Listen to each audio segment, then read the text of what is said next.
He'll be fine after the last chapter. Once you get like a little bit of AP and more mana sustain, then I think you could start punishing him a little bit more. Or Okay. like trades like that are good because he can't even hit you. Mm-hmm.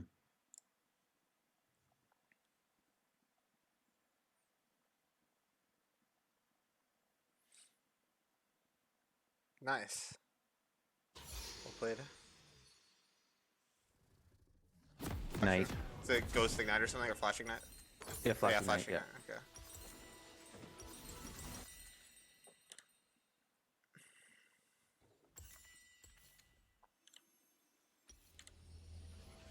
So right here, I'm thinking like I don't mind staying in the Yep. lane because Yep. I have resources. Yeah, I like this. Just stay as long as you So can. Milk your base. yeah, so I was trying to thin it, but I don't think. So one small thing I recommend doing in lanes like this is usually in general you want to try to TP at least one time before 10 minutes because then you'll have Okay. TP right back when Unleashed TP comes back. And I don't think Right. you'll need to use your TP before then anyway. So like from minute 5 to 10 when your TP's on CD, I don't think there will be a time in the game where you like will need to use it anyway. So Okay. I would prefer, like after this wave, I would just base and TP back right now. Okay. Like you just get a 2 amp tone or like a dark seal amp tone refillable or something. Okay.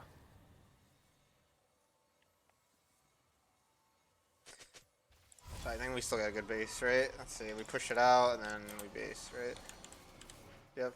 Oh, let me take a look. I think I was juicing the next wave because I had a DMAT. Yeah, because to be honest, I don't know. This is a perfect opportunity to base if you want to greed your TP because you could literally get a free back as a cannon wave, and Vlad specifically pushes really, really slow. So you could literally back buy Lost Chapter, and you'll come back and lose 0 creeps. So then what will happen because he doesn't have TP is you're back in lane with a full Lost Chapter, and he either goes back and loses a full wave, or he stays and now he's down 1100 gold on you. Does that make sense?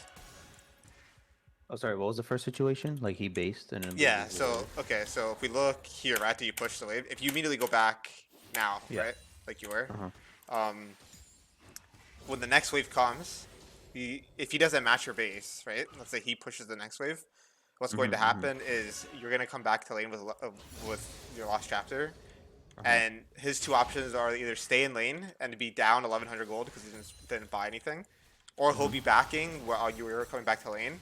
And since you still have another DMAT and you have Lost Chapter, you could one-shot the wave nearly, and then he'll lose like 3 to 4 creeps. I see. So do you see Okay. how that's better than staying in lane for the cannon? Because Yeah. what happens here is you push the cannon, right? You push out the wave, then you base. Now, right? Yeah. Now he pushes the wave, and now he gates the base, and you actually don't get to punish him, like basically. Right. Right? Yeah, that Look at makes how little, sense. look at how few creeps he lost here. He lost 2 creeps only. Whereas on the other scenario, he would have lost a full 6. Okay. Does That's that make true. sense? Yeah. Yeah. I gotta figure out the TP usage better. That's true. That's just basically because on a cannon wave, you don't really want to, you don't want to stay on a cannon wave. You want to try to base on a cannon wave. Right. Okay. That's just the main thing. Like especially when you had a perfect opportunity to get a base off. It's kind of like a free base. Yeah, it's a free base because he doesn't have TP. Now he's fucked because he's gonna lose 6 creeps if he stays. Hmm. I got you. Okay. I'll try to I'll try to work on that and then like VOD questions for it. Yeah.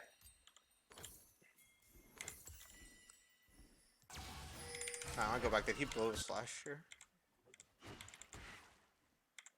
He must have, right? Yeah. Okay.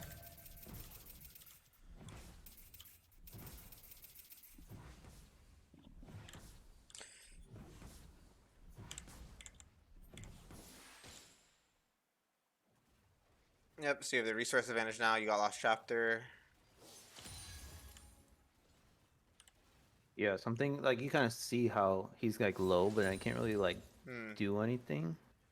Yeah, So you then can't. I guess Well, like you said, on I this just wave, yeah, roam. it's slow pushing, so you can't really do much because he just play back. Yeah. What I will say is that the second he cues that minion, I would try to play aggressive for like a little bit, like just walk up a little bit, maybe try to deny his creep. or go for a WQ and then run back before his empowered Q comes up. I think you have like Okay. a small window right the second he presses Q, or like the second you see him walking up here, like it's very obvious what he's doing. You could have maybe have gone Right. for a trade there. Okay. Basically, the thing is you need to understand that Vlad is very like early lane is very telegraphed. Like you could just Yeah. tell from his bar and his HP exactly what he's gonna do. Because from his point of view, he like needs to spam his Q on the wave to heal up. Mm-hmm.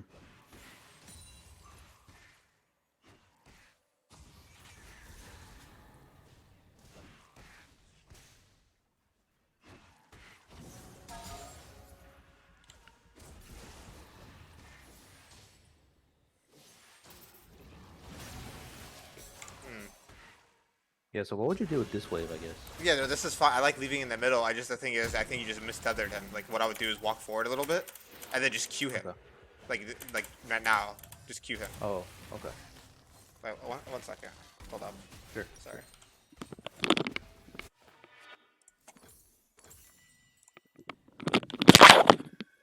What?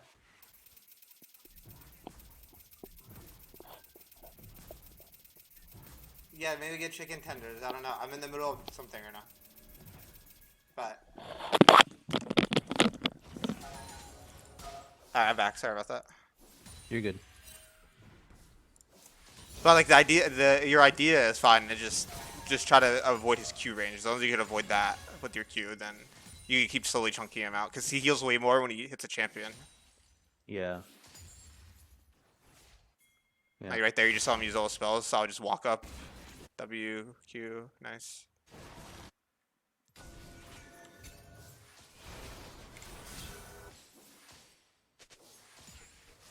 I mean, honestly, what I would have done is just held my Q, and the second he Qs this minion, just ult on them.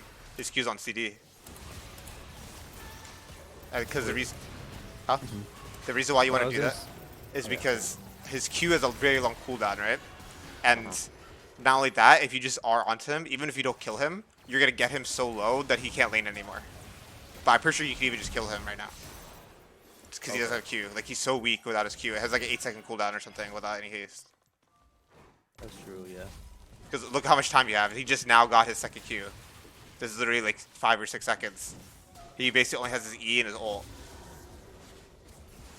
Yeah. Yeah, and then... Yeah, so if we go back, actually, or... Yeah, so like, right here I'm thinking like, okay, so he Qs, so I could like ult, and like auto WQ, because he probably wants to pull my charm. But I'm thinking like I won't have the damage to kill him. Well, the thing is, his Q comes back yeah, up, right? in my opinion, I don't think you need the damage to kill him. All you need to do is get him low enough where he can't lane anymore. Because if you full combo him and he goes down to 100 health, even if you don't kill him, now he's sitting in lane with 100 health, and you're still like what 400? Maybe you're at 400 or 300 or something. He's not gonna be able to lane anymore against you. Okay. So that's basically how you beat Vlad. Is you get him either don't interact with him at all, and you outrange him, or you get him so low that he can't touch the wave anymore. Because now look, basically what he did to you is what you wanted to do to him. Do you see how he just used his combo on you, and even though you didn't die, now you have to give up full lane control because he uses abilities to chunk you out. I got you. Yeah, this is what I would have done to him. Yeah, exactly. Yeah, exactly. And so now the lane's in a really bad spot. So again, here, at the second you kill this wave, even though your team is fighting topside, Vlad is pretty worthless if he comes to this fight, just in general. He has literally no cooldowns. And there's no way you can come to this fight. Like, even if they're fighting, like, in this area, there's no way you can come help right now. So what I would actually have done is use this opportunity to just go back. Because you need to come back to lane to get start pressuring and getting prio ASAP, right? Because if you back, this is again another cannon wave. So even if he stayed, you would have lost nothing for this cannon, for going back. Right? Yeah. I guess for me, I was waiting to see if he would respond, and if he did, then I would shove, but maybe that doesn't really work. Yeah, well, the thing is that doesn't work, because if he stays in lane, then I'm just screwed. Yeah, now you're really screwed, because now you can't back from their 2 full waves. Makes sense, yeah. And this is... It's too theoretical, yeah. Yeah, not only that, you also, because you don't have ults, you're just useless on the map right now. Like, you can't really do anything.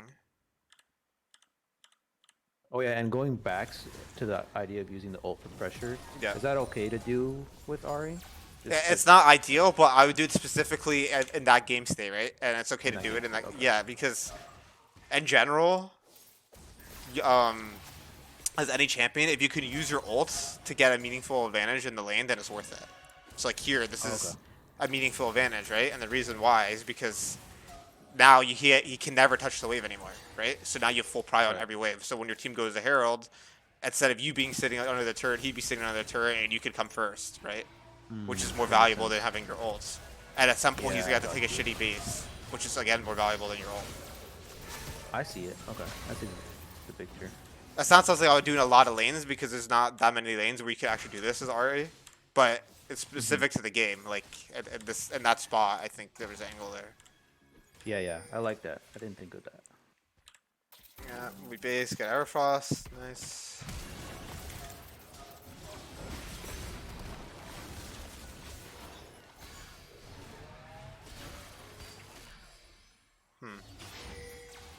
Yeah, I mean, I think top actually is not bad here because your team was already making a play bot before you could get there, so I don't mind that.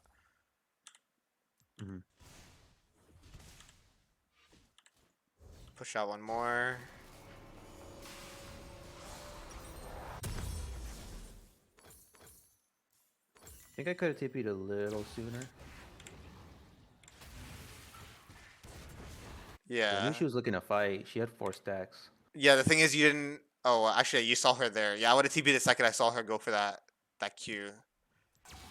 But even that's kind of iffy because you don't know if Ward has ult. If Ward just ults her when she's this low, then I don't even know like if it's that good, to be honest. Like personally, what I would have done just stay top and hit the top turret. Like in my mind, by going top instead of going to bot to dragon, I've already committed for myself, in my opinion. Does that make sense? Because like if we go back all the way here, like your two options are to go to this play, right? And stay for the dragon, and then you lose creeps top or whatever, and Mord gets ahead. Or you just go top and say, fuck your team, I'm just going to push top as much as I can to match the Mord. And I think because we already made the decision to stay top and get ourselves ahead, I would just stay top and get a plate. Like, you could probably get 2 plates. Like, 2 plates plus another wave, you'd have enough for your boots, then now you could play for the next fight. Maybe you would even be level 11 as well. Oh, yeah, that's true. So I could see the TP angle, I just personally would not have done it because, like, I already made a decision earlier to play selfish. Okay.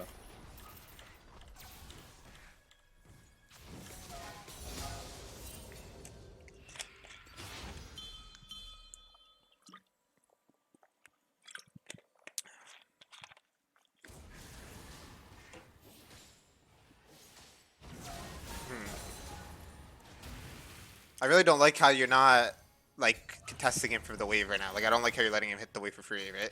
Because Vlad's weakness is that he can only Q one target. He can either Q you or the minions to start pushing. Every time you see him use his Q or his abilities on the wave, you should always look to either push the wave, like counter push with your abilities, or pressure him, like you max range Q, or Everfrost into Q or something. Because you want to do as much free damage and create as much pressure on him as possible. You don't want to like just let him one-shot the wave for free. You know what I mean? So I like. You mean after I came back to lane? Yeah, like right now. Like right now, what I would do is just literally just walk forward on him. Like this is ideal when there's no creeps or anything because if you stay at max range with your E and Q, if he walks forward and you let's say you E him, he's got to pull your E and then you just Everfrost QW full combo him and he loses like all his HP. Or he'll just take the charm and then you combo him again and he loses his entire HP bar. Yeah, that makes sense in the 1v1, but I was like I saw that there was a top play. Should I not have hover? Well, no, but even then, if there's a top play, you want to push mid first. You don't want to just move and give up your mid wave. You, as Ari at this point in the game, you literally one-shot the wave. Like if your goal was to go for this play, then you should be on the wave or like here, right? When you see your team pinging on their way top right now, right? Because you want to go help, you don't want to just give up creeps for no reason. So you want to walk up to the wave, nuke the wave, then instead of hitting the Vlad, and then now go top. Right. So I think your order of operations is wrong. You should be looking mid, doing your thing mid, and now look at the side lane play. Does that make sense? Yeah. So especially because the wave is so close. The wave is already shown mid as well. And it's already you literally you look your Q literally killed the entire wave. That takes like 2 seconds. Makes sense. And so this wave again, right? You're late to this wave. So again, he gets the free hit the entire wave. And you see how you're not getting pushed every single time he moves first? This is the reason Mm-hmm. why you feel like you're not doing anything. Because Oh, he's okay. pushing you in first, so you have to catch the wave before you can move. Yeah. You can't just move right now, right? Imagine if you moved right now. You would lose this entire wave. And he would spam ping missing because you would just randomly not... you would... The fact that you're not showing on this wave when it's crashing the turret means that something's up. Right.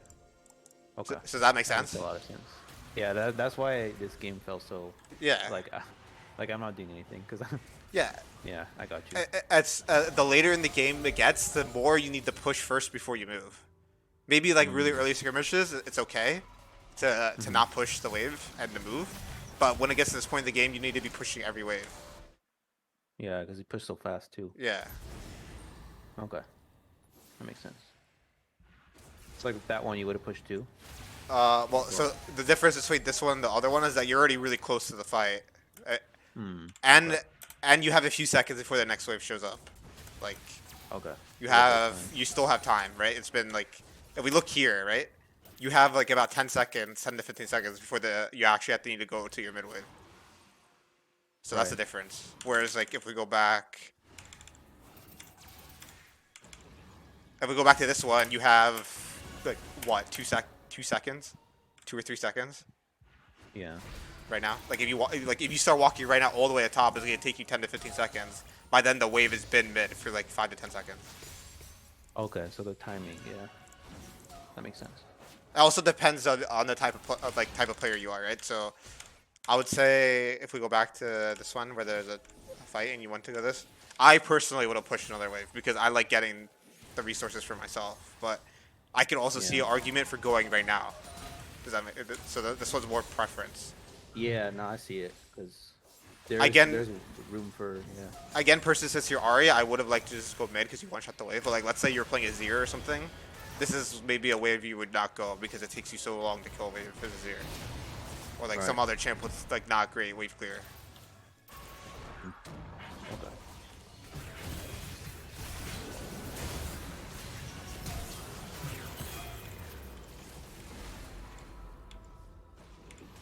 Yeah, and because we moved to the top before pushing the wave in, what happens to your Vayne? Your Vayne dies of Vlad because guess what?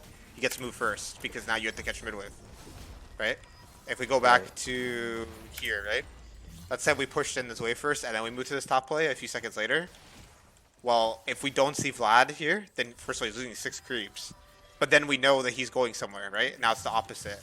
So he would either be going here or here, and that's why mid push is so important. Because not only do you lose like 200 gold at half a level of XP, you have full info of your mid because you know the opportunity cost, right?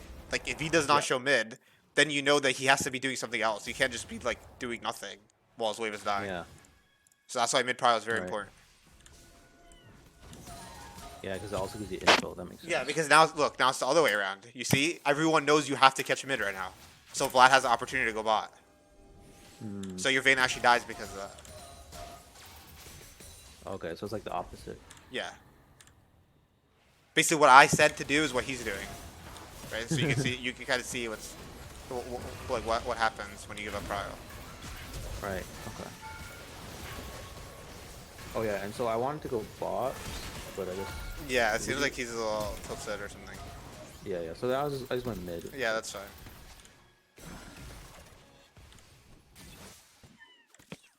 Yeah, you really need to get into the side lane somehow though, like, because Vayne can't even match the Vlad, whereas you could just push and then go to different play. But Push and move. Yeah. I mean, overall, so far, from the skirmishings in the game, your skirmishing is actually fine. Because I know you said that your micro fell off. So far, your skirmishing has been good. The main issue I've had is just your like fundamentals of like when to go to plays and stuff, Right. or like how important it is to get waves.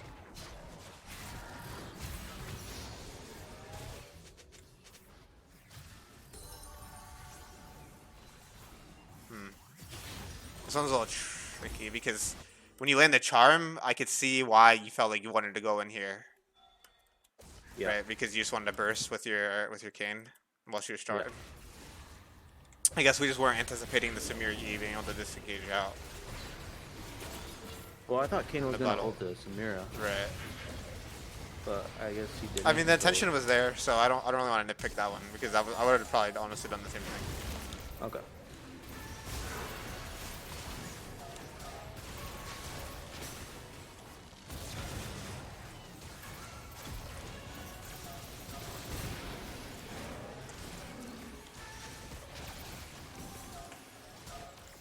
We'll take a look at a few more fights. Just let's see if there's anything we can like any holes in your team fighting or anything like that. Okay. Yep. So great positioning. Your team pulls Baron. You sit in the brush.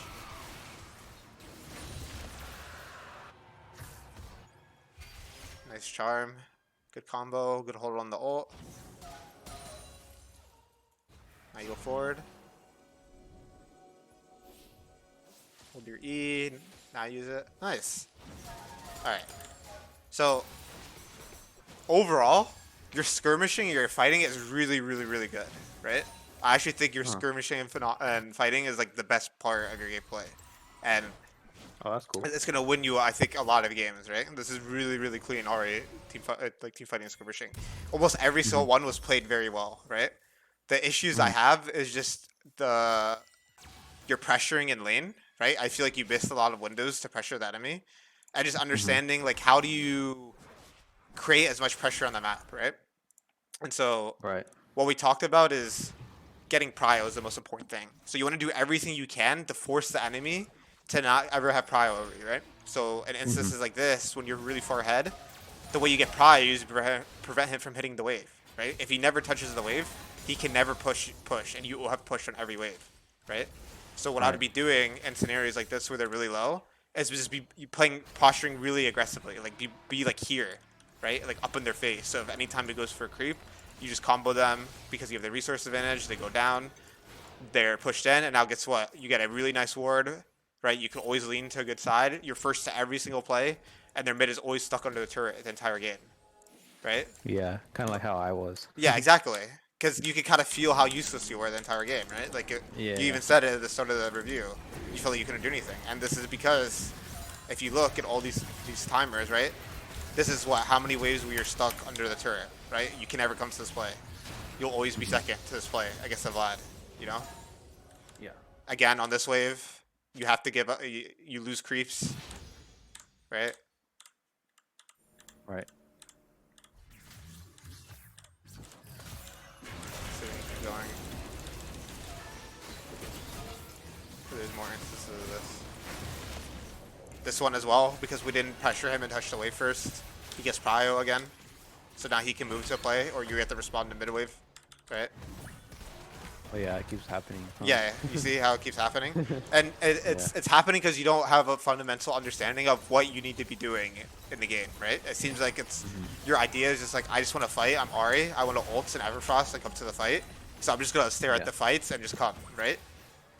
But the thing is, there's a certain set of conditions that need to be met before you can go to fight, right? Yeah. The first one is proximity, right? If the fight is really close to you, like right here, then it doesn't matter where the waves are, right? So that's the number one thing. If a fight looks far away, like here, then now you would need to go down the flow chart. So then the next thing is going to be your How close the conditions. wave is? Well, your conditions, your actual HP and mana. Because if you're low HP or mana, you can never consider going to a fight, almost ever, right? Like let's say you're like 200 health, 100 mana, no ult. Let's just say hypothetical. Like there was a scenario where you were like that. Well, you're never going to a fight ever with that much HP, right? Right. And then the third one is the wave state, right? So after talking about it, what are ideal wave states for you to go for roams? Like the wave should not be close to the middle. Like it should just be maybe just spawning, or I just shoved it myself. Yeah, so there should basically be no enemy minions, in the middle in the lane, basically. No, right? yeah. So that means either you instantly push the wave and now they have to respond. So again, no enemy minions, or the waves haven't met yet, right? Which again, there's no enemy minions in the lane. And then the other and then extending on that is prio, right? So you being first. So you pushing the wave first, right? And then, so this is kind of the flow chart. But usually the deciding factor is going to be this one, because usually your conditions are fine, right? And usually there's not fights that are literally like right next to mid, like here or at Raptors or here, right? There's not usually that many fights that are really close to mid. They're usually fights on the opposite side of the map, or a dragon or a herald or something. So usually this is the one you want to focus on.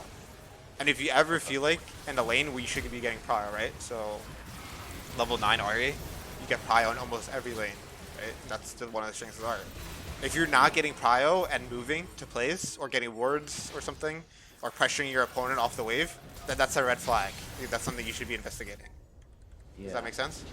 Yeah, that makes sense. Because I was Venus, and you could tell I didn't know